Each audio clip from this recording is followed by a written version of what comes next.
Let me tell you, there are few things in this God-forsaken suburban sprawl that can still warm the cockles of my cynical, perpetually online heart.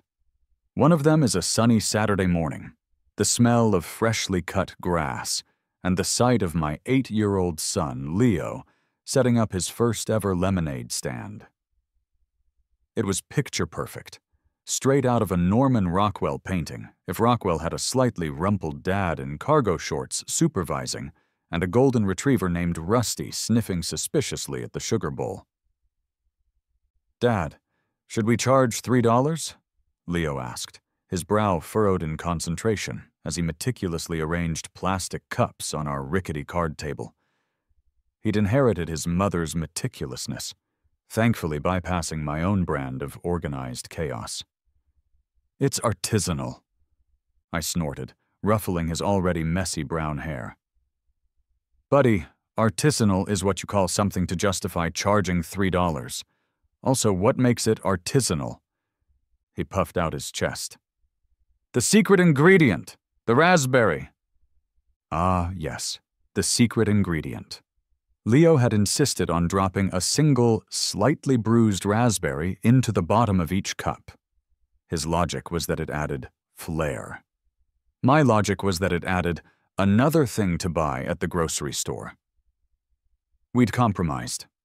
1 raspberry per cup, maximum.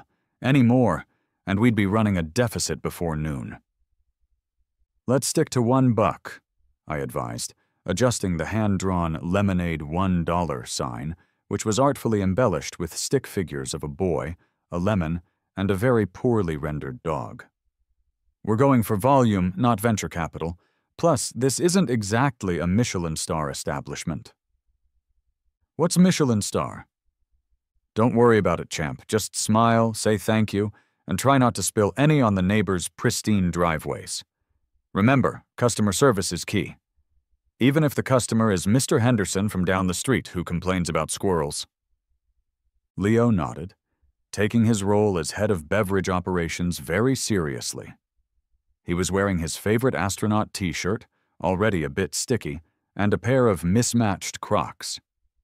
Honestly, the kid was a marketing genius in the making. Who could say no to that face? Our first customer was Mrs. Gable, a sweet lady who always brought us cookies at Christmas. She cooed over Leo, bought 2 cups, and praised the lovely raspberry touch. Leo beamed. 5 minutes later, the Miller kids from across the street swarmed the stand, exchanging crumpled dollar bills for their sugary fix. Business was booming. The sun was shining. Rusty, our golden retriever, lay sprawled under the table, occasionally letting out a contented sigh. For a moment, just a fleeting, perfect moment, I thought. This is it. This is the American dream.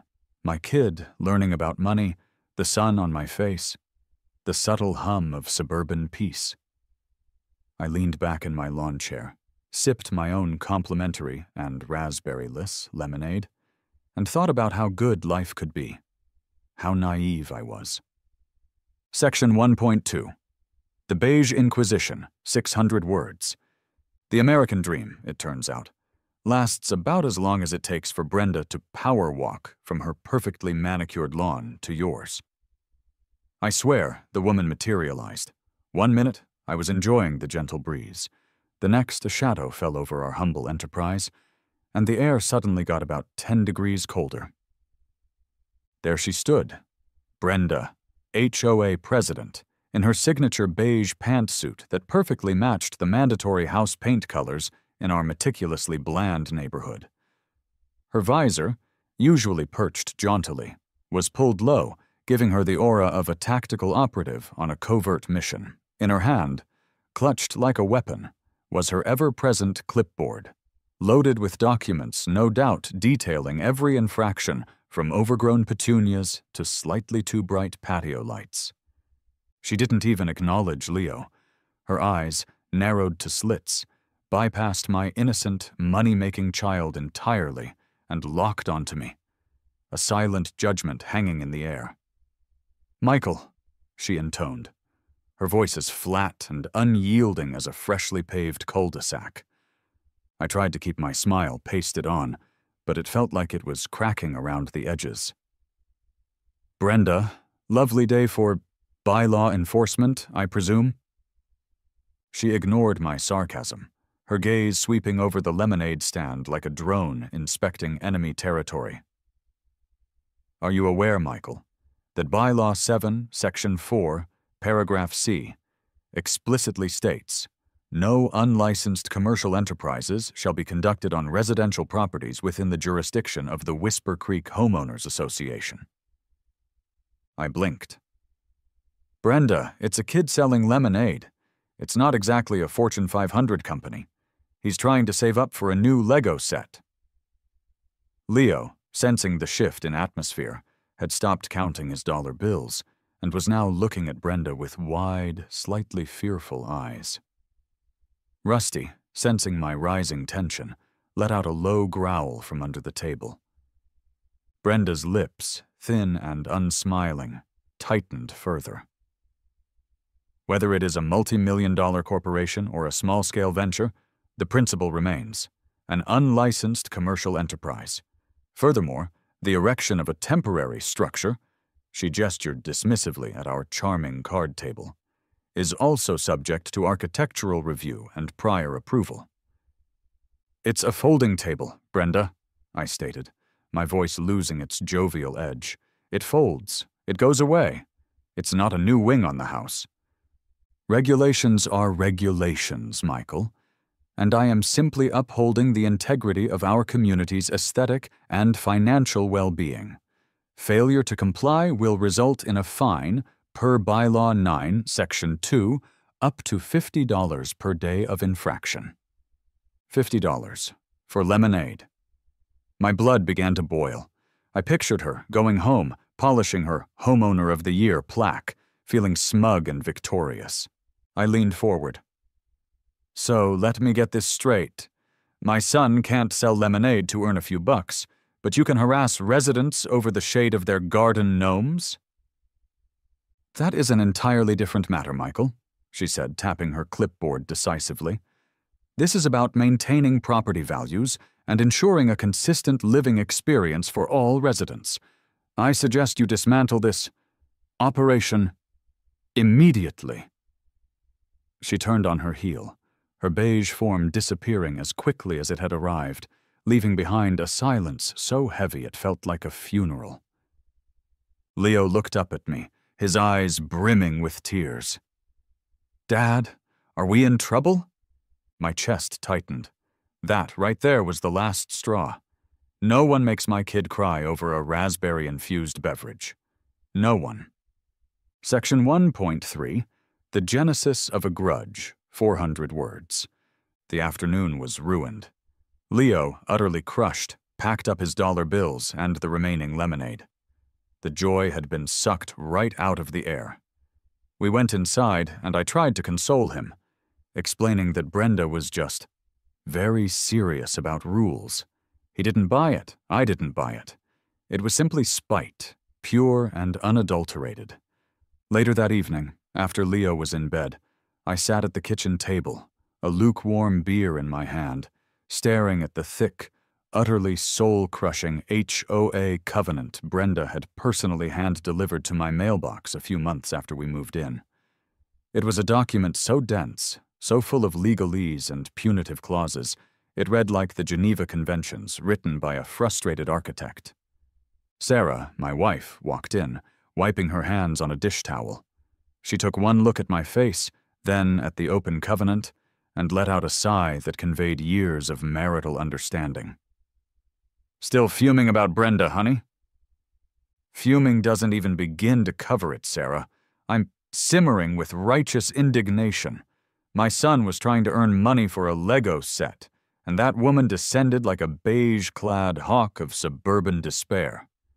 I jabbed a finger at a paragraph. "Listen to this. No unlicensed commercial enterprises. Unlicensed. That's the key, Sarah. The loophole." She raised an eyebrow. "Oh, Mike, don't tell me you're thinking what I think you're thinking." A slow, terrifying grin spread across my face. My eyes, which usually only lit up for a good video game or a particularly well-made sandwich, now gleamed with a mischievous, almost manic light. The beer forgotten, I began flipping through pages, cross-referencing sections, muttering to myself. The injustice to Leo had transformed my annoyance into a burning, unquenchable fire of pure, glorious spite. If she wanted rules, I'd give her rules. "Honey," I said, finally looking up. The covenant clutched in my hand like a sacred text. "Get ready to meet the majority shareholders of Lemonade Inc." "So, to recap," Sarah began the next morning, stirring her coffee with a long, suffering expression.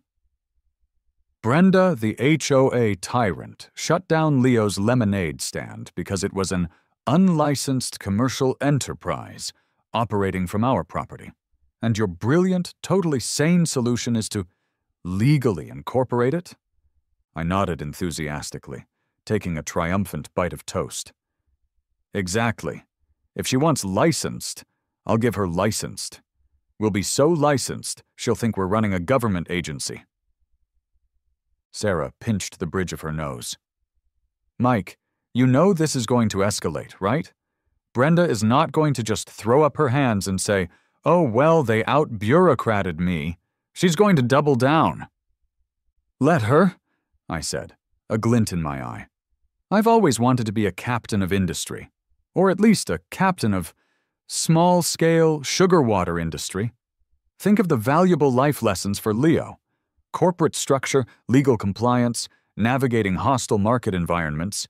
It's basically an MBA program in a plastic cup." Just then, Leo shuffled into the kitchen, rubbing sleep from his eyes. He stopped dead when he saw the legal forms spread across the table. "Dad? What are all these papers?" This was my moment. The onboarding of the CEO. I pulled out a chair for him. "Leo, my boy, sit down. We need to have a serious talk about business." He looked at me with cautious optimism. "Are we opening the stand again?" "Better than that, champ. We're going pro. See, Brenda's problem wasn't with the lemonade itself. It was with the lack of officialness. So we're going to be so official it'll make her head spin. We're going to create a company, a corporation, actually." Leo's eyes widened. "A corporation? Like big buildings and suits?" "Well, maybe not big buildings immediately, but suits, definitely. Here's the deal. Right now, you selling lemonade is just you, but if we make lemonadeinc.com a quote, then it's a legal entity. It has its own existence, separate from us. It can do business, it can even own things. And you, my son, will be the CEO, the Chief Executive Officer." "What does a CEO do?" he asked, looking bewildered. "A CEO makes all the big decisions, like what kind of lemons to buy, or whether we expand into the artisanal iced tea market." I paused for dramatic effect.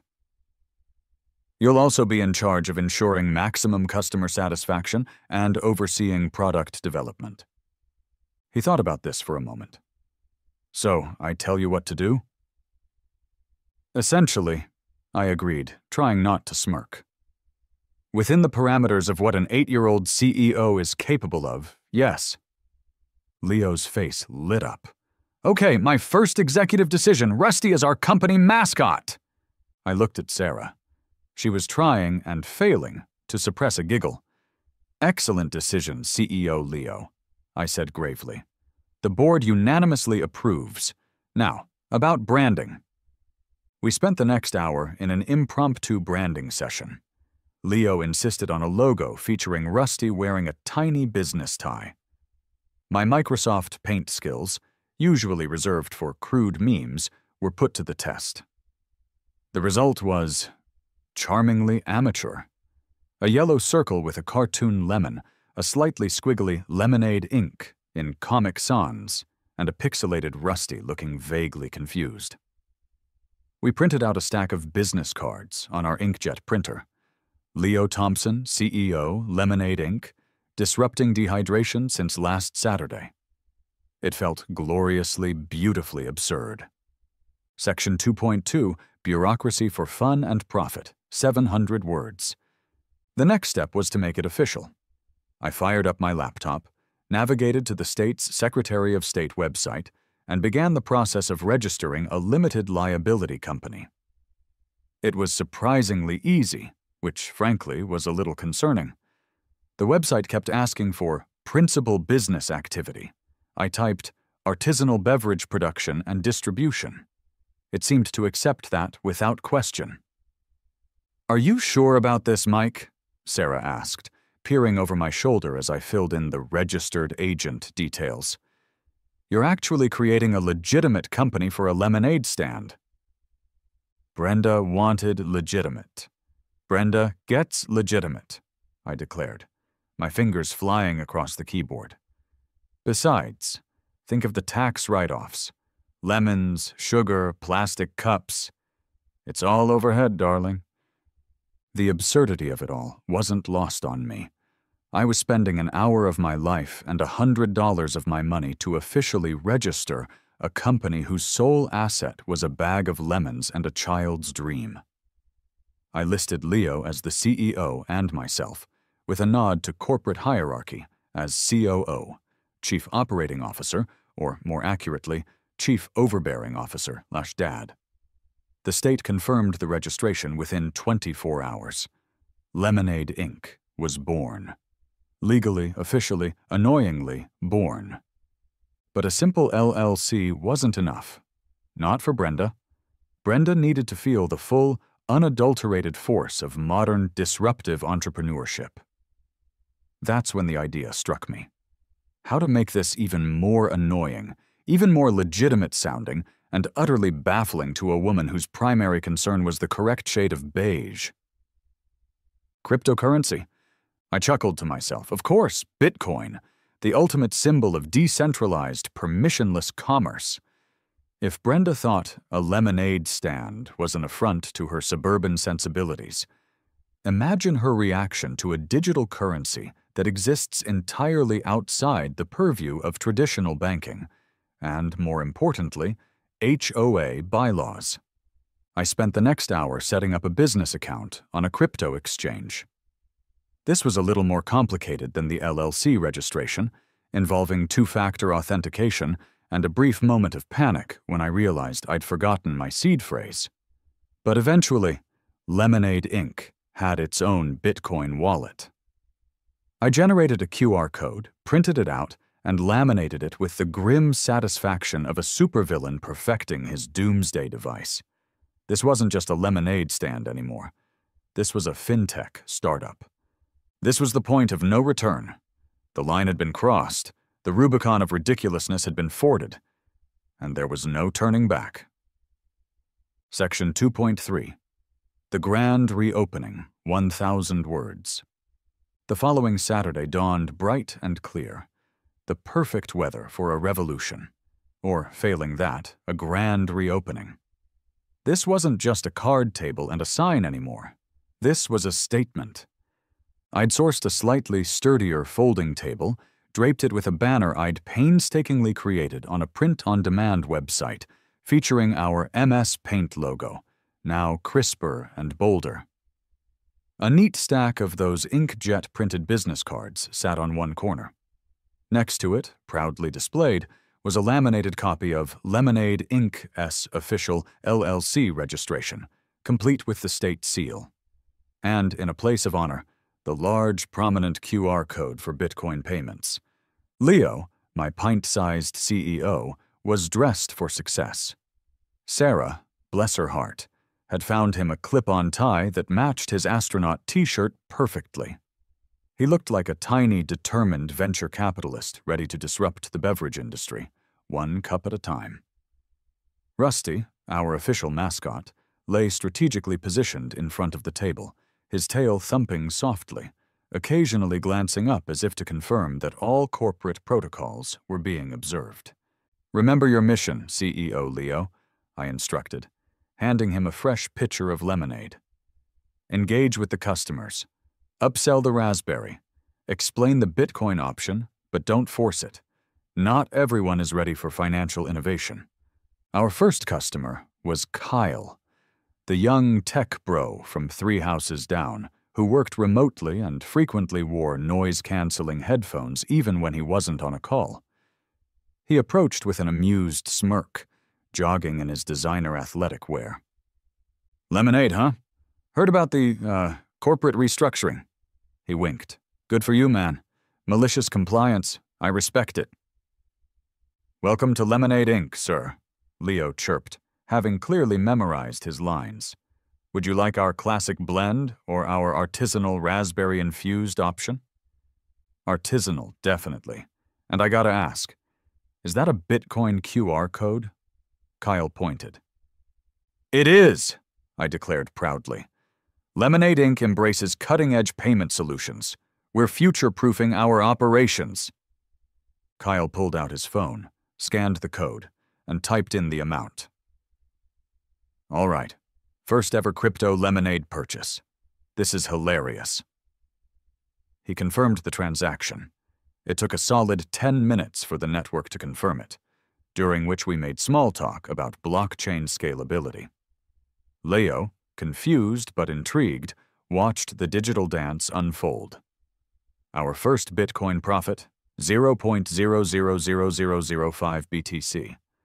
I felt like a financial wizard. More neighbors passed by. Some were confused by the LLC document. Some scoffed, clearly aligned with Brenda. But many, many more were amused. The story had spread. People were starting to see Brenda's actions for what they were: pure, unadulterated pettiness. The lemonade stand, now an official corporate entity, had become a symbol. And then she arrived. Like a storm cloud on the horizon, moving with a grim determination that suggested she had just finished a particularly harrowing session of bylaws enforcement. Brenda, clipboard in hand, beige pantsuit crisp, visor pulled low. She marched directly towards our stand, her eyes radiating pure, unadulterated fury. I smiled, a serene, beatific smile. "Good morning, Brenda," I said, my voice dripping with honeyed politeness. "Welcome to Lemonade Inc. Can I interest you in a refreshing beverage? We now accept Visa, MasterCard, and decentralized digital currency."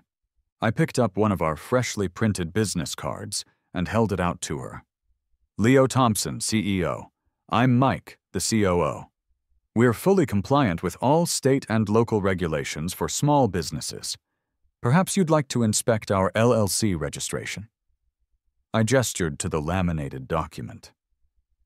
Brenda stared at the business card, then at the QR code, then at Leo, who was offering her a cup of lemonade with his most charming CEO smile. Her jaw worked, opening and closing, but no words came out. She sputtered. A small, almost imperceptible sound of rage. Her face, usually so composed in its beige indifference, began to turn a shade of puce. She looked at the LLC document, then at my smug face, then back at the QR code, as if it were a portal to an unholy dimension of non-compliance. Finally, she let out a strangled gasp, spun on her heel, and power-walked away, clipboard clutched so tightly I thought it might shatter. Victory. Sweet, sweet, raspberry-infused victory. For now. The momentary triumph of Brenda's sputtering retreat was, as expected, short-lived. I knew this was only the first volley in what would undoubtedly become a suburban arms race of bureaucratic absurdity. Sure enough, the following Monday, a crisp, official-looking envelope appeared in our mailbox. It wasn't just a letter. It was a formal notice of violation from the HOA. Brenda, it seemed, had decided to fight fire with paperwork. I ripped it open, a slight smirk playing on my lips. It was even better than I expected. Violation notice, unapproved signage. The banner, the glorious banner with Rusty the mascot, was apparently not in compliance with architectural guidelines regarding size, material, and permanent fixture status. Fine, $25, payable within 7 days. Oh, Brenda, I muttered, shaking my head. You poor, deluded woman. I consulted the bylaws again. The section on signage was indeed ridiculously specific. My Lemonade Inc. banner, despite its amateur charm, definitely exceeded the prescribed dimensions and material specifications for a temporary sign. It was also technically advertising, which had its own convoluted subclause. But here's the thing about bureaucratic rules. They're often written with such precise, painstaking detail that they inadvertently create loopholes a mile wide. The bylaw specified temporary signage. It didn't say anything about permanent signage, provided it went through the Architectural Review Committee process.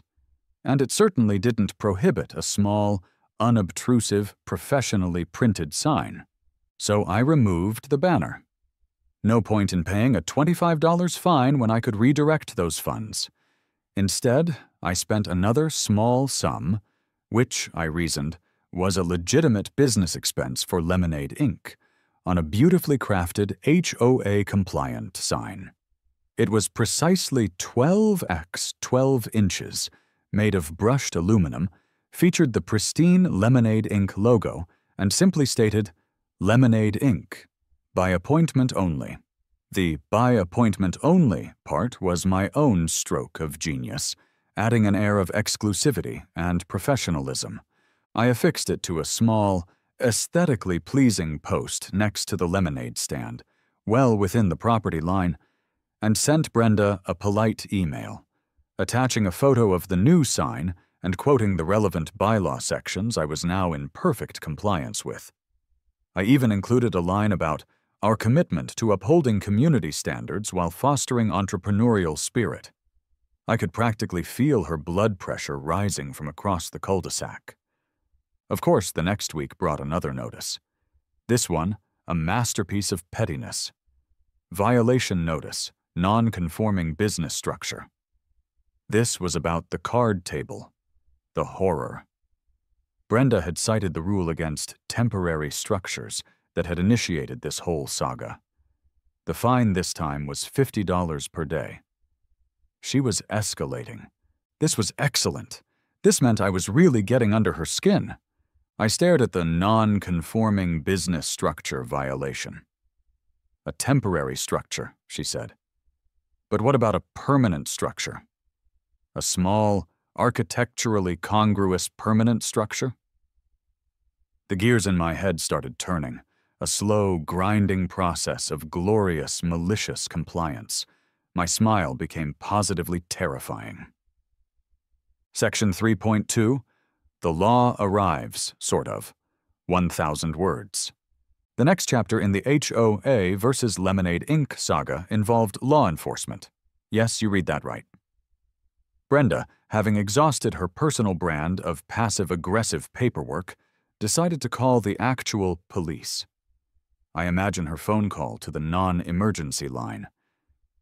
Yes, hello, I'd like to report a business on a residential property. It's an LLC. They accept Bitcoin. It's a menace. I was in my home office, trying to pretend to work, when I saw the flashing lights. 2 squad cars. Not one, but 2. For a lemonade stand. I peeked through the blinds, shaking my head in bewildered admiration for Brenda's sheer audacity. I walked outside, a picture of suburban calm, and met the 2 officers at the edge of my driveway. Officer Dave, a grizzled veteran with a tired but amused expression, and Officer Ramirez, a younger, earnest rookie who looked genuinely confused. Mr. Thompson? Officer Dave asked, tipping his hat. We received a report of an unlicensed business operation here. His eyes darted to the lemonade stand, then to my newly installed compliant sign. Officers, I said with my most welcoming smile, welcome to Lemonade Inc. How can we assist you today? I assure you, we are a fully licensed and compliant operation. Officer Ramirez, clipboard in hand, looked at her notes. The report states illegal commercial activity and unapproved structures. Ah, yes. I believe our esteemed HOA president, Miss Brenda Peterson, may have filed that report, I explained, pulling out my wallet. Here is my driver's license, and here for your inspection is a copy of our state-issued LLC registration for Lemonade Inc. We are fully legal, fully transparent. I handed them both copies. Officer Dave scanned the document, his lips twitching slightly. Lemonade Inc., huh? So you actually incorporated a lemonade stand? We are a forward-thinking, community-oriented small business, I declared, as Leo, sensing the gravity of the situation, emerged from behind the stand, wearing his tiny tie. He looked at the officers with a serious expression. Our lemonade is very yummy, Leo offered, and it teaches me about entrepreneurship. My dad says it's good for community outreach. He held out 2 cups of raspberry-infused lemonade. Complimentary, of course, for our valued law enforcement partners. Officer Dave looked at the lemonade, then at Leo, then at me. He was trying desperately to maintain his professional demeanor, but a tremor ran through his shoulders. Kid, you incorporated a lemonade stand? He repeated, a genuine smile finally breaking through. Yes, sir, Leo said proudly. I'm the CEO. Officer Ramirez, the rookie, looked utterly bewildered. She was clearly trying to reconcile illegal business with an 8-year-old in a tie offering free, artisanal beverages. So, there's no actual crime being committed here? None whatsoever, officer, I confirmed. Unless the consumption of delicious, legally acquired sugar water is now a felony in this county. Officer Dave finally succumbed. He started to chuckle, then it turned into a full-blown laugh. All right, son. I'll take that lemonade. Raspberry, huh? Fancy. He took a long sip. This is actually really good. He turned to Officer Ramirez, who was still looking at her clipboard as if it held the answers to the universe. Ramirez, look, this isn't a crime. This is a homeowner being very creative with the bylaws. No laws are being broken. Tell Miss Peterson we responded to the call, observed the operation, and found no illegal activity. And tell her the lemonade is top-notch. Brenda, who had been watching from her window, likely with binoculars, must have been incandescent with rage. The police, her final resort, had essentially given Lemonade Inc. a 5-star review. As the officers drove away, still chuckling, I knew what I had to do next. Brenda wanted a non-conforming business structure. I'd build her a monument. Section 3.3. The Fortification, 1,300 words.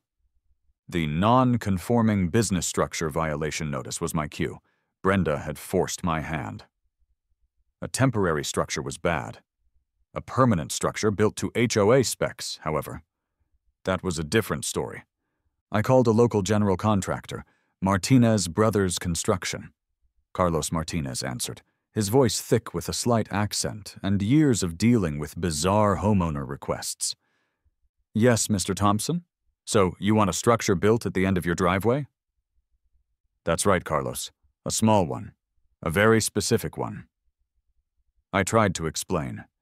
It's for a lemonade stand, my son's lemonade stand.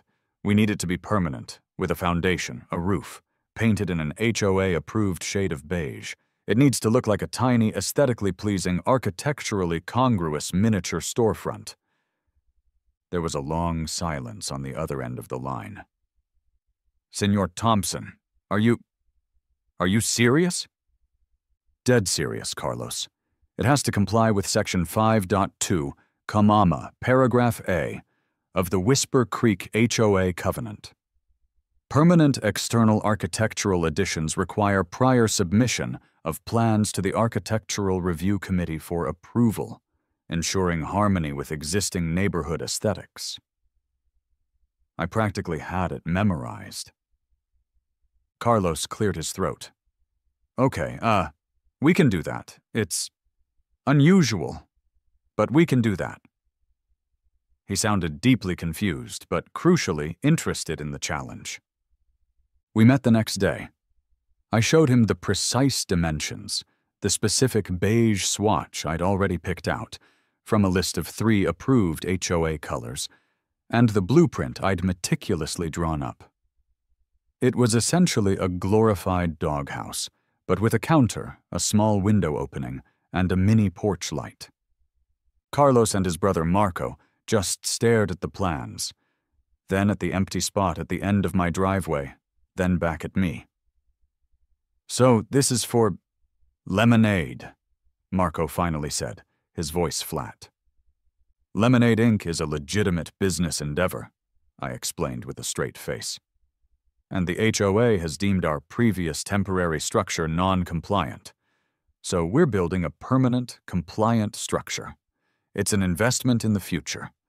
The Martinez brothers, bless their hearts, were professionals. They took on the project, still bewildered but intrigued. I submitted the plans to the HOA Architectural Review Committee, complete with detailed schematics, material lists, and paint samples. I even included a cover letter emphasizing Lemonade Inc.'s commitment to community aesthetic standards and property value enhancement. 2 weeks later, the approval came. Brenda, as a member of the ARC, must have choked on her organic kale smoothie when she saw it. She couldn't deny it. The plans met every single regulation. It was small. It was beige. It had a shingled roof that matched my house. It was technically a permanent architectural addition. The construction began. The Martinez brothers arrived with their tools and their bewildered expressions. The tiny lemonade stand, with its concrete foundation and mini-framing, became a neighborhood spectacle. People slowed their cars, pointed, whispered. "Mike, what are you doing?" Mrs. Gable asked, genuinely concerned, as she watched Carlos pour cement for the foundation. "Upholding the bylaws, Mrs. Gable," I replied, sipping a fresh batch of lemonade. "Lemonade Inc. is committed to compliance." Some neighbors, Brenda's loyal beige brigade, scowled from their windows, no doubt already drafting new complaints in their heads. But many others, the silent majority who were tired of Brenda's petty reign, became secret supporters. They'd stop by, drop off cookies for the Lemonade Inc. executive team, or offer a nod of approval. One afternoon, Marco, wiping sweat from his brow, leaned against the partially framed structure. "You know, Senor Thompson, in all my years I have built many things. Houses, decks, gazebos, never a lemonade stand with a foundation.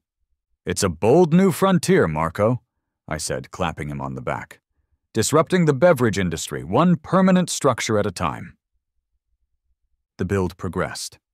The little stand took shape, a beacon of defiant beige in a sea of identical beige. It had a tiny counter, a small window that slid open, even a miniature sign that said "Open" on one side and "Closed" on the other. It was everything Brenda had inadvertently demanded. It was beautiful. It was the ultimate physical manifestation of my malicious compliance. And it was ready for its grand unveiling. With the permanent HOA-approved lemonade stand proudly erected at the end of my driveway, Brenda's options were rapidly dwindling. She couldn't cite unlicensed business. We were licensed. She couldn't cite unapproved signage. The sign was compliant. She couldn't cite temporary structure. It was a permanent, HOA-approved structure. I had played by her rules, only better. Her only remaining weapon was the court of public opinion, or more accurately, the kangaroo court of the Whisper Creek HOA. A few days after the final nail was hammered into the tiny, beige roof of Lemonade Inc., another official-looking envelope arrived. This one wasn't a violation. It was a summons, an emergency HOA meeting. The agenda item, printed in bold, ominous letters, read, "The Lemonade Inc. Menace and its Threat to Neighborhood Harmony." followed by a list of grievances: unnecessary architectural additions, noise pollution during construction, disruption of community peace, and setting a dangerous precedent for future commercialization. It was a masterpiece of hyperbole. "Oh, she's really going for it," I murmured, a wide grin spreading across my face. This was it, the final showdown, the climax of our suburban psychodrama. This wasn't just about lemonade anymore. This was about freedom, or at least the freedom to sell sugar water to 8-year-olds without Brenda breathing down your neck. I showed the summons to Sarah. She sighed, but a small smile played on her lips. "You know, Mike, for a while there, I thought you were just being crazy. Now, I'm actually impressed. And a little scared." "Fear is a powerful motivator, darling," I said, tapping the summons. "And Brenda has motivated me to levels of pettiness I didn't even know I possessed." Preparation for the HOA meeting began immediately. This wasn't just showing up. This was a strategic operation. I decided to lean into the corporate persona. I'd create a short, serious PowerPoint presentation. Title: Lemonade Inc., Q3 Projections and Community Synergy. It would be filled with graphs, charts, and buzzwords designed to utterly confuse and disarm Brenda. "Leo," I announced, finding him in his room, meticulously arranging his Lego Star Wars fleet. "We need to rehearse your speech for the shareholders' meeting." He looked up, surprised. "I have to give a speech?" "You're the CEO, buddy. This is your company's biggest moment. We need to show them the face of Lemonade Inc., earnest, honest, and utterly adorable." I helped him draft a short, poignant address. Sarah, meanwhile, helped me pick out a tie. A sensible blue one, all while shaking her head, a mixture of exasperation and pride on her face. We were ready for war. Section 4.2, The Trial of the Century, 1,200 words. The community clubhouse was packed. Every chair was taken, and people stood along the back walls. The air was thick with anticipation, resentment, and the faint smell of stale coffee. Brenda sat at the head table, flanked by 2 other board members who looked distinctly uncomfortable. She wore a power suit that looked like it had been molded directly onto her. Her expression was grim, a predator surveying her prey. I sat in the front row with Sarah and Leo, who was clutching a small note card with his speech written in crayon. Rusty, naturally, was at home. He would only cause a scene, probably by trying to taste Brenda's shoes. Brenda called the meeting to order, her voice echoing slightly in the acoustics of the clubhouse. She then launched into an opening statement that was nothing short of a dramatic monologue. She spoke of the sanctity of our bylaws, the erosion of property values, and the slippery slope of commercialization that Lemonade Inc. represented. "This is not about a child's innocent venture," she declared, gesturing dramatically towards our small family. "This is about maintaining the very fabric of our community. Are we to allow our quiet, residential streets to become open-air markets? Are we to sacrifice our peace for the pursuit of profit from sugar water?" She ended with a flourish, her eyes sweeping over the room, daring anyone to disagree. Then it was my turn. I calmly walked to the podium, hooked up my laptop, and clicked to my first slide. The title flashed on the screen: Lemonade Inc., Q3 Projections and Community Synergy. A murmur went through the crowd.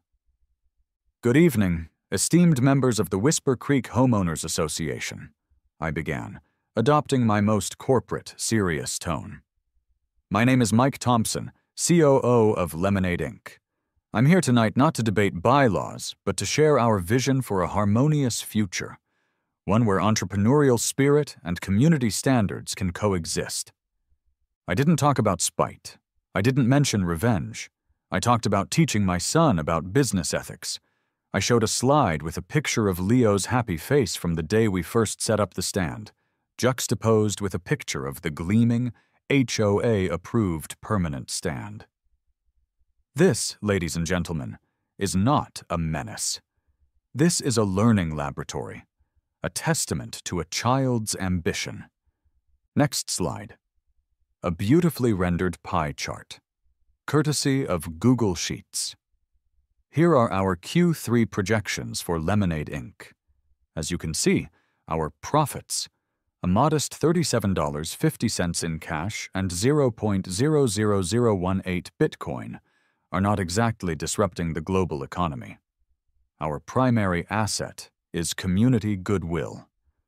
I continued, my voice measured and calm, while Brenda sat visibly bristling. I spoke about synergistic community engagement, innovative payment solutions, and sustainable micro-enterprise models. I used every buzzword I could think of, watching Brenda's eyes glaze over slightly. Then, the moment of truth. And now, I announced, I'd like to introduce the true visionary behind Lemonade Inc., our Chief Executive Officer, Mr. Leo Thompson. Leo, clutching his note card, walked to the podium. He stood on his tiptoes to reach the microphone. He looked out at the sea of faces, a little nervous but determined. "Hello?" he said, his voice small but clear. "My name is Leo, and I like lemonade. And my dad helped me make Lemonade Inc., and we made it super legal, and our lemonade is very yummy, and my dad is the best, and Brenda is a meanie." The room was silent for a beat. Brenda's face went scarlet. Then, a few people started to chuckle. Then more. Soon, the entire room was filled with soft laughter. It was the sound of an unspoken dam breaking. Emboldened, a quiet voice from the back spoke up. "You know," old Mr. Henderson, the squirrel complainer, said, "the kid's right. That lemonade is yummy, and Brenda fined me $50 last month because my rose bushes were an inch too high." A ripple of murmurs went through the crowd. Another woman stood up. "She gave me a warning for my Christmas lights being up until January 8th. We have a baby, I forgot." The meeting, intended as my public humiliation, was turning into a public forum for Brenda's own petty tyrannies. It devolved rapidly from a debate about lemonade into a full-blown referendum on Brenda's reign as HOA president. She tried to gavel them down, but it was too late. The tide had turned. Section 4.3. The vote, 300 words. Brenda, her face a furious mask, eventually regained some semblance of control. "Order! Order!" she shrieked, banging the gavel so hard it nearly bounced off the table. "This is an emergency meeting regarding Mr. Thompson's egregious violations." "Brenda, there are no violations," I stated calmly. "Everything is fully compliant. And might I add, the community seems to have some concerns regarding your leadership." She ignored me. "I call for a motion," she yelled, her voice hoarse. "A motion to formally censure the property at 124 Maple Drive and demand the immediate removal of the commercial structure." A tense silence fell over the room. For a moment, I held my breath. Was all this for nothing? Had her power, despite everything, truly intimidated them into submission? "All in favor?" Brenda demanded, her hand raised, a triumphant smirk already forming. A few hands went up. Her 2 loyal board members, and 2, maybe 3, other stalwart Brenda loyalists, no more than 5 or 6. All opposed? Slowly, hesitantly. Then, with growing confidence, hands shot up all over the room. Sarah's hand was up. Mine, of course. Mr. Henderson's, the Miller kids' parents, the tech bro, Kyle. Dozens of hands. It was a landslide. The motion was defeated. Brenda stared at the sea of raised hands, her mouth agape. Her triumphant smirk dissolved into a look of utter shock. Then, in a stunning turn of events, quiet Mr. Henderson from down the street, the man who complained about squirrels, stood up again. "I'd like to make a motion," he announced, his voice surprisingly firm. "I move for a vote of no confidence in the current HOA president." Another silence. This one truly stunned. Brenda looked like she'd been slapped. "Seconded," came a chorus of voices from around the room. Brenda, utterly defeated, could only stammer. She was outmaneuvered, outsmarted, and outvoted. The cul-de-sac coup was complete. The walk home from the clubhouse felt like a victory parade. Neighbors who had previously only offered curt nods now stopped us, offering congratulations, handshakes, and even a few high fives for Leo.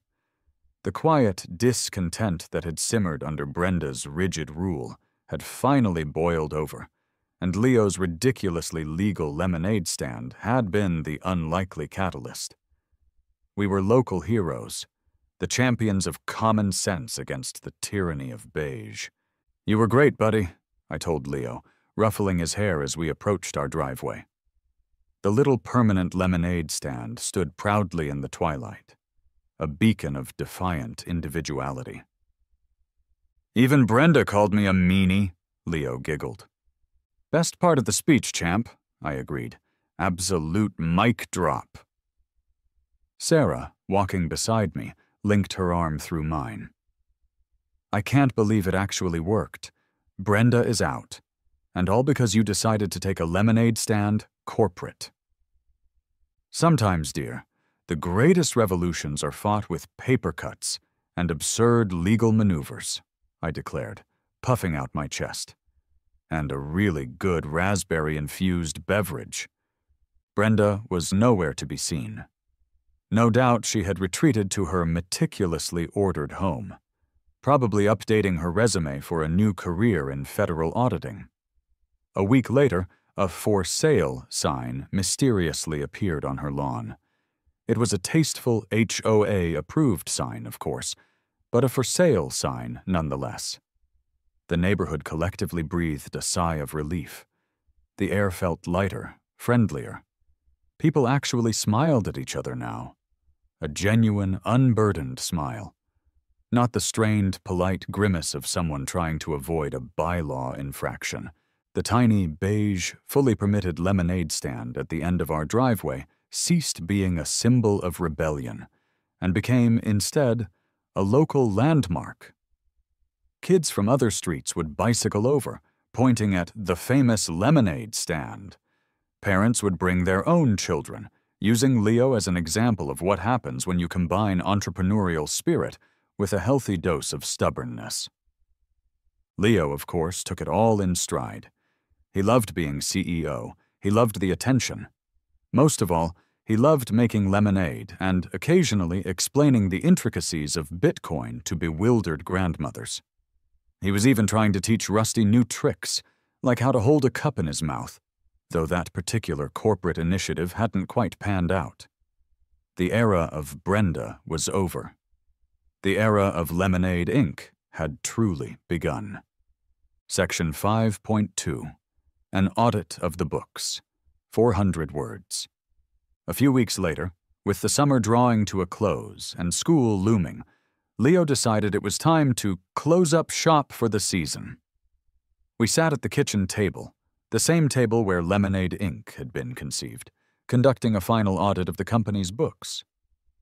Leo carefully counted his cash earnings, neatly stacked in dollar bills and quarters.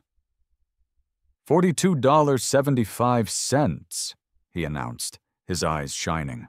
"That's even more than I thought." I pulled up the crypto exchange on my laptop. "And let's see.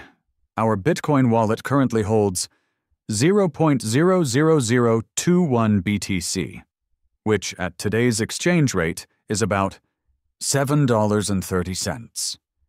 He looked at the number, utterly bewildered. "Why did the money change?" "That's the magic of cryptocurrency, buddy," I explained, trying to simplify the volatile world of digital assets for an 8-year-old. "It goes up, it goes down.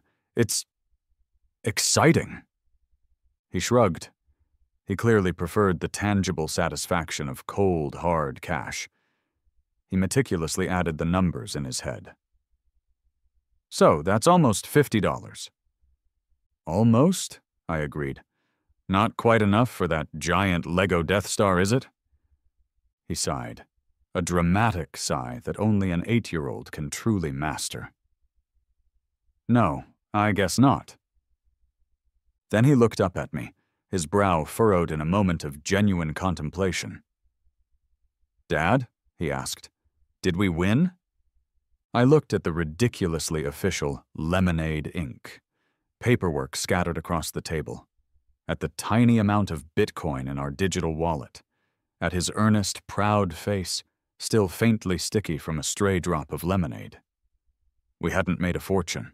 We hadn't even bought the Lego Death Star. But we had done something far more important. We had stood up to petty tyranny. We had used the system against itself. We had created a symbol of community resilience.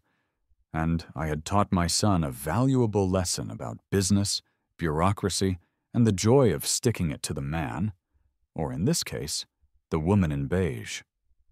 "Yeah, buddy," I said, ruffling his hair. "We won. We absolutely won." I paused, a mischievous glint in my eye. "So, about next summer, what do you think about getting into the artisanal drone-delivered cookie space? I hear the HOA bylaws are surprisingly vague on aerial confectionery distribution." Leo's eyes lit up again, a grin spreading across his face. The possibilities, he realized, were endless.